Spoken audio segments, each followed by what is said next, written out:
자, 그리고 이제 하이브 얘기를 좀 하는데, 이 하이브 펀드 상장에서의 핵심은요, 이 민경철 검사 출신 변호사가 잘 짚었는데, 그래서 제가 기사 썼는데, 상장 전에 먹을 필요 없어.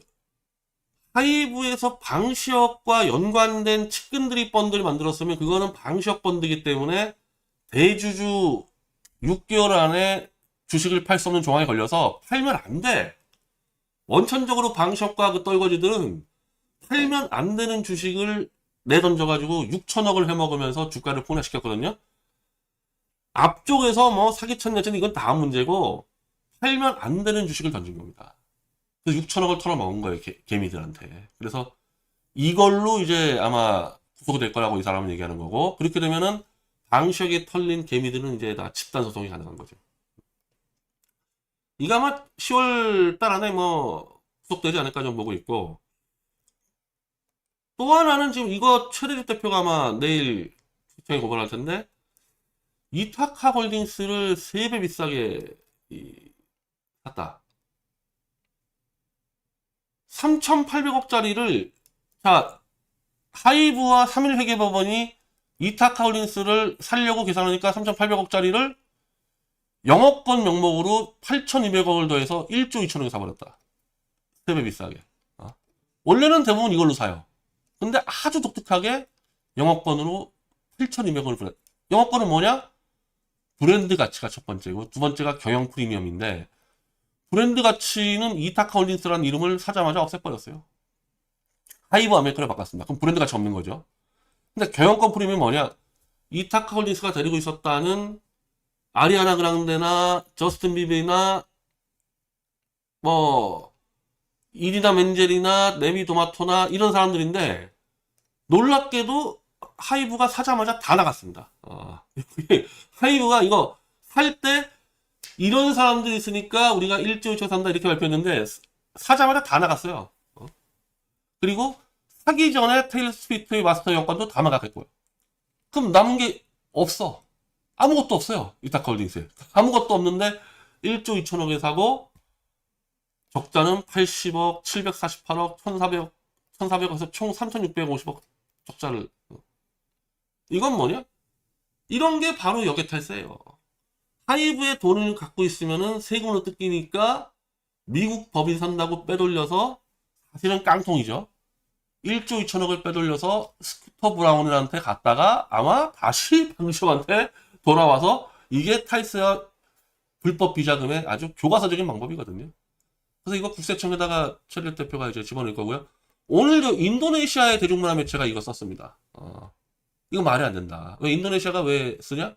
인도네시아가 아시아에요. 그 아이돌 그룹의 그 마켓 시장이에요. 마치 한때 한국이 인터넷 신기술이 검증하는 시장이듯이 인도네시아가 그런 데 있기 때문에 인도네시아에서 지금 썼습니다. 그래서 방시혁이는 주식 사기 플러스 탈세 비자금으로 이제 잡아야 되고요.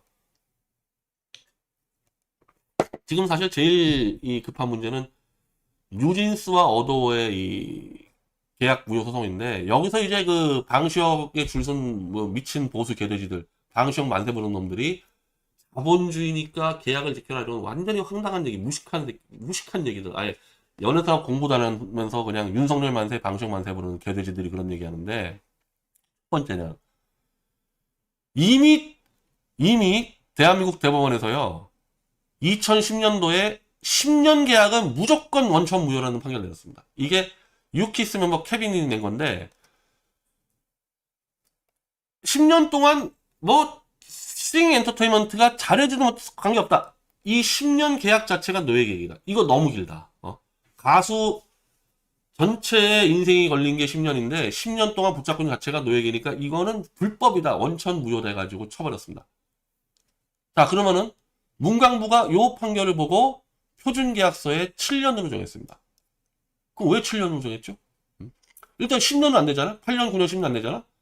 7년으로 정할 때 그 당시 언론 보도는 손익분기점을 넘기까지 평균 5, 7년 정도이기 때문에 5에서 7년 정도의 평균적으로 손익분기점이 넘는다. 그럼 예를 들면 5년의 평균 넘어갔잖아요, 손익분기점이. 그러면 7년까지 가면은 기획사는 돈을 벌 수 있지 않냐. 그래서 최대를 7년으로 잡아준 겁니다. 원래는 문광부 얘기는 7년을 초과하지 말라는 뜻으로 7년인데, 다 7년에 다 7년. 다 7년에. 그러니까 문광부가 이거 정말 잘못한 거야. 이런 식으로 하면 안 돼. 이런 식으로 하면은, 권장 연도를 5년으로 해놓고, 상황에 따라서 7년 이렇게 만들어야 되는데, 7년을 최장으로 한다 그러니까 다 7년에. 그래서 유니스도 7년 했는데, 차라리 유니스는 여자니까 낫죠. 남자애들은 또 군대 갔다 2년이 또 추가가 돼요. 그럼 9년 되는 거야, 걔들은. 똑같아, 10년이나 그러면 사실은. 그러니까 이걸 손을 봤어야 되는데, 문광부 놈들은 그냥 다 권력자의 줄수입니다. 이놈들이 뭐, 어디 뭐 정 이런 게 있겠어요, 이게? 근데 문제는 뭐냐, 그러면, 표준계약서의 7년이 손익분기점 기준이라 그러면은, 뉴진스는 이미 손익분기점을 이미 3년 차에 넘겼어요, 3년 차에. 자, 방식에 얼마 투자했냐? 2021년도에 160억 투자했습니다. 그리고 뭐 합쳐서 한 200억 투자했대요. 투자금은 160억인데 벌어온 돈도 쳤어가지고 200억 투자했대는데 이미 2020년 7월 데뷔한 유니스는 첫 해에 186억 매출이에요. 첫 해. 근데 두 번째 해 2023년도에 1103억 매출입니다. 여기서 끝났잖아요. 여기서 끝났어요. 여기서 손익분기 넘어갔어요. 그리고 이미 이때 둘째 해 때 영업이익이 380억 나와버렸어. 돈 들어간 거에 2배를 벌었어. 둘째 해. 그 셋째 해 때 1111억인데 이게 셋째 해 때 미니지라고 싸움 나가지고 하반기 때 못 뛰었어 그래. 그때 하반기 때 뛰었으면요 2천억 벌었을 거야. 근데 똑같이 이때로 1100 해가지고 역시 영업이익이 300억 넘어갔습니다. 그러면 방시혁이는 투자한 액수의 5배를 벌었잖아. 이게 만약에 미국 같았으면요 절대 이따위로 계약이 안 들어가지.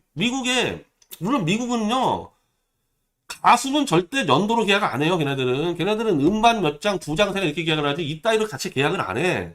근데 연도로 계약하는 사람들이 이제 프로 농구나 프로 야구지 않습니까? 그럴 때 반드시 한번 다 뒤져보세요. 7년에서 이런 계약할 때 10년째 FA 계약할 때 반드시 3년 차나 4년 차에 옵트아웃해서 계약을 깨고 프리에이전트로 다시 나오는 FA 계약을 또 하잖아요. 3, 4년 차에 반드시 깨고 나올 수 있는 조항이 들어간다. 그게 옵트아웃 조항이에요. 그럼 예를 들면은 문광부가 7년을 표준 계약을 했으면요. 표준 계약서에 이거 박았어야 되는 거야. 3년 차에 초기 투자금의 2배 이상을 영업이익을 낸 가수는 옵트아웃 조항을 넣어줘라. 이게 왜 중요하냐면요. 미국은 공인 에이전시라는 최고의 전문가들이 계약을 같이 해줘요. 그러니까 걔들은 표준 계약서 없어. 에이전시들이 지 가수나 지 선수에게 걸맞는 무수한 요구 조항을 만들어서요. 거의 소책자 분량이야 계약서 걔들은. 그게 무슨 표준 계약서가 필요해. 근데 한국은 표준 계약서를 만들어 놓으니까 민진부터 뉴진스 애들은 변호사도 없어. 그 뉴진스 신인 지망생들이 변호사 어디 있겠어요. 그냥 하이브가 가져온 표준 계약서에 쓰는 거야. 그럼 여기 없는 내용을 추가할 엄두도 못 내죠. 힘도 없고 그리고 그런 전례도 없고. 그러니까 이 표준 계약서가 아주 잘못된 거고 표준 계약서에다가 섬세하게 더 많이 집어넣었어야 되는 겁니다. 특히 뉴진스 같이 특 A급 아이돌은 몇 년에 한 명 나오잖아요. 이런 상황까지도 머릿속에 넣고 이런 경우에는 옵트아웃 조항을 넣어줘야 한다는 거고 저는 이미 2008년도에 공인에디스법을 입법을 했잖아요. 저하고 그때 김원식 등등 해가지고 뭐 그때 김용호도 있었고 고진아 위원하고 지금이라도 공인 에이전시가 있었으면요 뉴진스 계획 이따위로 안 하죠. 이따위로 안 하죠. 분명히 3년 차에 옵트아웃 조항 넣었을 거고 미니진이 해고되는 순간에 우리는 옵트아웃 하겠다. 이거 다 집어넣겠죠. 미국 그렇게 계약한다니까. 그러니까 뉴진스에게 계약을 지켜라. 계약 자체를 개판으로 만들어 놓은 이거 국가 책임입니다. 이거. 국회하고 정부가 권력자 편에 들어가지고 계약을 개판 만들어 놓고 계약 지켜라. 그리고 문광부 말을 들어도 뉴진스는 풀어줘야 되는 거야. 손익분기를 넘겼는데 왜 7년 동안 방식한테 계속 돈을 갖다 벌어줘야 돼. 제가 이 수요일 날 이거를 이제 이 재판부에다가 집어넣을 건데 제가 이제 내는 아이디어는 임선동사를 넣자. 왜냐하면 지금 한국의 재판부는 다 권력에 편들고 있는데, 아니, 계약을 어긴 게 없지 않냐, 방시혁이. 어길 게 없어, 어길 게. 방시혁이 해야 될 의무를 계약서에 집어넣은 게 하나도 없어요. 계약서는 전부 다 연예인이나 민의진의 의무만 집어넣지, 기획자의 의무를 집어넣은 게 없어. 그러니까 판사들은 그냥 권력자 편이겠다 하니까 이렇게 하면 안 되고, 임선동 같은 경우죠. 임선동 같은 경우가 원래는 LG가 고등학교 때 지명을 했는데 임선동한테 물어보지도 않았어요. 그냥 지명했습니다.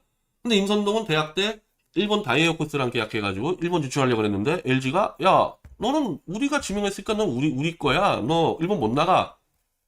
소송 들어갔죠. 이 소송은 임선동이 이기죠 당연히. 너무 말이 안 되니까. 임선동은 계약서 쓴 적도 없거든. 근데 LG가 지명했다고 일본 못 나게 막으니까 임선동이 쉽게 이겼습니다. 근데 문제는 뭐냐? 한국 프로야구 KBO가 일본에다가 야 니네 우리 고졸이나 대졸 애들 신입을 데려가지 않도록 하자 우리끼리. 우리끼리 거래해야 되지 않냐. 그래서 MPT 그 일본 프로야구 이 협회와 한국 프로야구 협회가 짜고 이제 임선동을 영입하지 않겠다 이렇게 돼버린 겁니다. 임선동은 완전 이건 억울한 정도를 넘어서는 거죠. 그래서 계속 그냥 소송을 갑니다. 소송 가는데 문제는 뭐냐? 임선동이 소송을 이겨봐야 일본에 못 가잖아요. 일본에 갈 수가 없잖아요. 그럼 소송을 이겨봐야 임선동은 다시 드래프트를 통해서 팀을 가야 돼요. 임선동은 얻을 게 없어요. 지면 LG로 가야 돼요. 이렇게 되니까 이 재판부가 1심은 임선동 손을 들었는데 2심에서는 그렇게 하지 말고 얘의 앞길을 막지 않았냐. 일본을 가고 싶었는데 LG 니네가 막았기 때문에 얘는 감정상 임마 니네는 야구 못한다 도저히. 근데 니네도 이 프로야구 뭐 드래프트 룰이 있으니까 그러면은 2년 동안만 LG에서 뛰고 2년 안에 임선동을 트레이드 시켜라. 임선동이 원하는 대로. 그래서 임선동은 2년 뒤에 결국 현대로 트레이드 돼가지고 LG 때는 슬슬했죠. 슬슬했지. 근데 현대로 가서 나는 안 했죠. 현대 가가지고 다승왕도 하고. 그러니까 저는 지금 이 재판부한테 이거를 이제 김성수 문화평론가 등과 넣고 좌우 활동가들 놀려고 그러는데 원래는 뉴진스 계약 파기해주는 게 맞는데 니네가 그게 부담스러우면은 임선동 사례처럼 해서 방시혁한테 1년 안에 팔라 그래라. 어도로 팔라 그래라. 어차피 얘네들 안 한다. 네가 이겨봐야 임선동 마찬가지. LG가 이기잖아. LG에서 야구 안 한다 그랬어요. 니네가 방시혁 네가 이겨봐야 얘네들 안 한다. 활동 안 한다. 그리고 방시혁이도요 사석 다니면서 내가 이기면은 뉴진스 죽여버리겠다. 활동 못하게 하겠다. 이러다니까 지금. 이런 상황에서 뉴진스 애들을 방시혁한테 덤겨주면은 그냥 걔를 집에 가는 거죠. 집에 가는 거지 뭐. 이게 얼마나 큰 국가적인 낭비입니까. 그래서 1년 안에 팔라 그러면 방시혁은 이제 몸값을 받아야 되니까 빨리 팔겠지. 다만 이제 이게 있어요. 어도의 이 뉴진스 애들이 지금 계약이 이제 4년 차니까 3년 남았는데 그 3년의 가치를 방시혁이가 막 5천억, 6천억 벌 수가 있지. 왜? 2천억을 벌 수 있으니까 뉴진스는. 야 그럼 3년 동안 뉴진스가 6천억 버니까 나한테 6천억 내놔. 이 따위로 가면 안 된다는 거야. 왜냐하면 이게 한국식 그 종합 엔터테인먼트의 그 부정부패와 폐단인데 아까 말한 대로 미국은 종합 엔터에 소속 들어가지 않습니다. 미국은 에이전시사로 소속이 돼요. 처음에. 그럼 그 에이전시가 레코드사나 고용기획사하고 계약을 맺어주지 않습니까? 그러면 레코드사에서 음반 내가지고 돈을 벌어. 그럼 에이전시는 거기서 5% 정도 가져갑니다. 자, 공연했어? 그 아리아나 그런 데가 공연하면 돈 벌 거 아닙니까? 그 계약 대행해준 에이전시가 5% 가져가. 그러면 아리아나 그런 데는 만약에 CF 찍었다, 광고 찍었다? 그럼 해가지고 또 에이전시가 나눠 먹으면 되는 거지. 지금 구조는 뭐냐, 하이브는. 하이브의 7년 동안에 뉴진스 애들 다 묶어놓고 얘들이 음악을 하든 공연을 하든 음반을 내든 영화를 찍든 CF를 하든 다 하이브가 먹어요. 이런 건 어느 나라도 없는 이런 스타일의 애들 착취하는 구도는 한국만 있어. 한국만. 그러니까 어도에서 뉴진스를 파는데 6천억 부른다는 얘기는 뉴진스 애들이 할 수 있는 모든 거를 다 CF까지 뭐 다 모두 다 펴가. 심지어 은퇴 이후에 얘들이 배우러 나가면 그것까지 다 해먹겠다는 그 돈을 먹겠다는 건 안 되고 나는 이번 기회에 한국에 공인 에이전시가 들어와서 어도하고 7년 계약은 깨버리고 뉴진스 애들은 에이전시랑 계약을 맺고 그 에이전시가 어도어랑 다시 맺어줘야 된다고 봐요. 그럼 어도어 뭡니까? 어도어는 음반을 팔든지 공연 기획을 하든지 그렇게 해야 될 거 아닙니까? 그러면 CF는 이제 또 다른 데랑 하는 거야 이제. 그렇게 해야지 연예인들의 이 기본 인권이나 권리가 보장됩니다. 그걸 끝까지 틀어막은 놈들이 방시혁, 박진영 이런 놈들이에요. 이번 기회에 단순히 뉴진스나 풀어주는 게 아니라 공인 NC 제도를 저는 도입을 하려고 합니다. 그리고 그걸 하지 않으면요 이 문제가 풀리지가 않아 이 문제가.